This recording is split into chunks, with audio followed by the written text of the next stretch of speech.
गाज्रि थासारिनि गेजेरजों फैदों। नै रन्जन दैमारि बिथाङा जेलाव दङमोन, बे सुक्तिनि गेजेरजोंनो बिथाङाबो ओंखारबाय, गोलाव सम खस्थ' मोननांबाय बिथाङा। मानगोनां रन्जन दैमारिनि सायाव प्रमद बर' सारनि साननाया मा आरो लोगोसे प्रमद बर' हाथाव होननाय बे खोथाखौ लानानै बिनि सायाव प्रमद बर' सारा मा बुंनो सानो? माखासे प्रमद बर' सारनिफ्राय बिबुंथि खोनासंजोबोब्ला बुजिगोन, लोगोसे जोबनायावसो रायजोआ कमेन्ट होबानो जाबाय।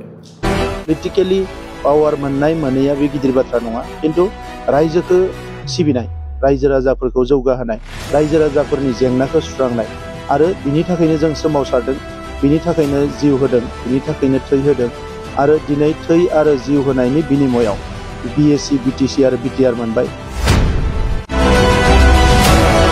आरो बड'फानि जि सिमां जोंनि हारिखौ गेरेमसा हारि महरै गायसननाय, दा बे बिथिंखौ नोजोर होनानै जोङो नलेज फेस्टिभेल खुंदों, जेराव इन्टारनेशनेल स्कलार्सफोरखौ लाबोदों, इन्डास्ट्रियेल पलिसिफोरखौ जों बानायगासिनो दङ।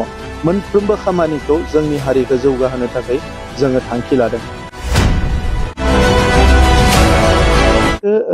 रावबो बुंनो हानाय नङा, रायजो राजायासो बुंगोन।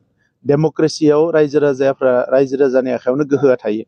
सोरबा माने बबेबा समस्तियाव कौटि कौटि थाखा खरस खालामनानैबो इलेक्सन देरहानो हाया, सोरबा थाखा फैसा खरस खालामालासिनोबो देरहानो हायो। दा दिनैनि समाव जोङो जुदि जोंनि ओनसोलखौ नायोबा, उदांस्रिनि उनाव जोङो मेक्सिमाम टाइमावनो माखासे भायलेन्स, गाज्रि थासारिनि गेजेरजों फैदों।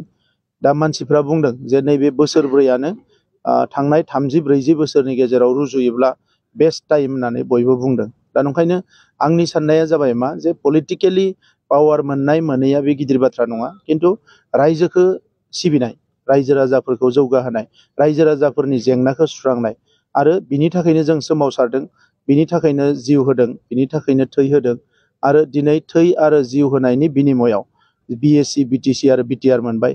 दा बेखौ मोजाङै बाहायनानै, बिनि गोहोखौ मोजाङै बाहायनानै जि जोंनि गांनाय उखैनायमोन, जोंहा इनफ्रास्ट्राक्चार नांगौ, समाजखान्थिया मोजां जानांगौ, सोलोंथायाव जौगानांगौ, रांखान्थियाव जौगानांगौ, जोंनि राव थुनलाइ हारिमुवा गासैबो प्रटेक्टेड जानांगौ।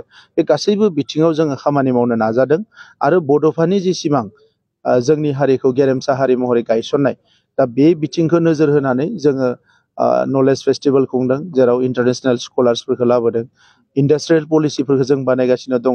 मोनफ्रोमबो खामानिखौ जोंनि हारिखौ जौगाहोनो थाखाय जोङो थांखि लादों। सोलोंथाइखौ फैबाय थानाय 50 बोसोराव जोंनि सोलोंथाइया जथेस्थ' गोजौआव थांगोन, बेखौ नोजोर बोनानै जोङो मोनसे new generations teacher training centre बानायनो नागिरदों।